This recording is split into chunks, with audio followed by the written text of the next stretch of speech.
Bienvenue aux délégués de l'UDC Suisse à Sursee dans le canton de Lucerne. Les délégués de l'UDC Suisse se sont retrouvés à Sursee pour débattre sur l'avenir de l'éducation dans notre pays. L'UDC ne veut pas laisser ce domaine aux seuls partis de gauche, mais au contraire le reproche d'avoir occasionné d'importants dégâts à notre système éducatif. Les délégués ont décidé de charger la direction du parti d'élaborer un document de fond sur l'avenir de la formation dans notre pays. Ce document pourra être consulté sur le site du parti www.udc.ch.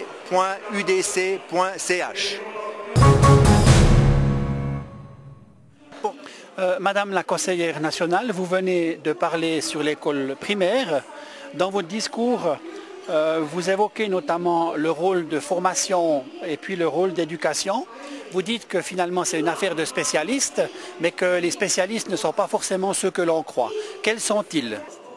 Alors, aux yeux de l'UDC, comme à mes yeux, les spécialistes de l'éducation sont les parents. Les parents sont responsables de cette éducation de leurs enfants parce qu'en fait, ce sont eux qui connaissent le mieux leurs enfants. Ce sont eux qui savent le mieux ce qu'ils veulent pour eux et comment ils apprendront à leurs enfants le sens du respect d'autrui, le sens du respect de l'environnement, le respect des lois et tout ce qui fait que c'est la véritable éducation d'un enfant à l'heure actuelle. Et alors dans ce système-là, quel est le rôle de l'école? L'école, bien sûr, c'est la suite logique des choses.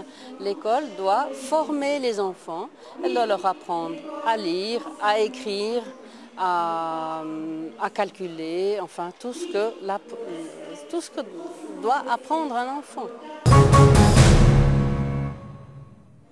Alors, Monsieur Rolf Speth, vous êtes délégué de l'UDC Suisse. Aujourd'hui, nous avons un débat important à l'Assemblée déléguée sur le rôle de l'école.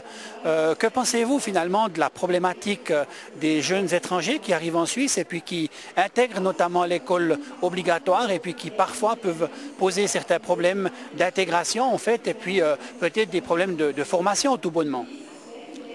Je pense qu'il faut considérer la problématique sous l'aspect individuel dans le sens où on ne peut pas partir du fait que tous les élèves étrangers ont le même niveau déjà de connaissances et de culture pour pouvoir être intégrés dans des classes normales.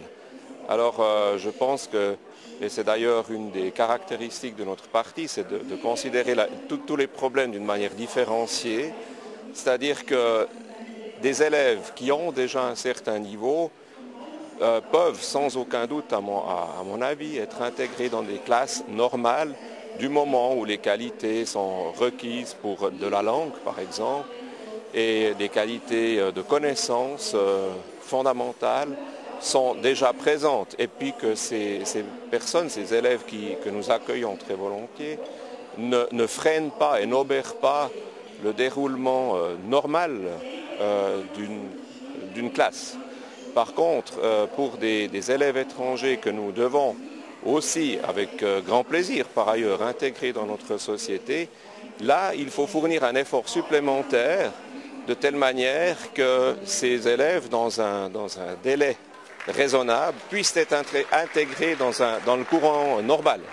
Donc pour ça, je pense qu'il est tout à fait adéquat que nous prévoyons en fait, là où c'est nécessaire de manière ponctuelle, des classes spécifiques qui permettent effectivement de mettre ces élèves à un niveau qui permettent d'une part leur épanouissement propre et d'autre part qui ne freinent pas le déroulement normal des classes.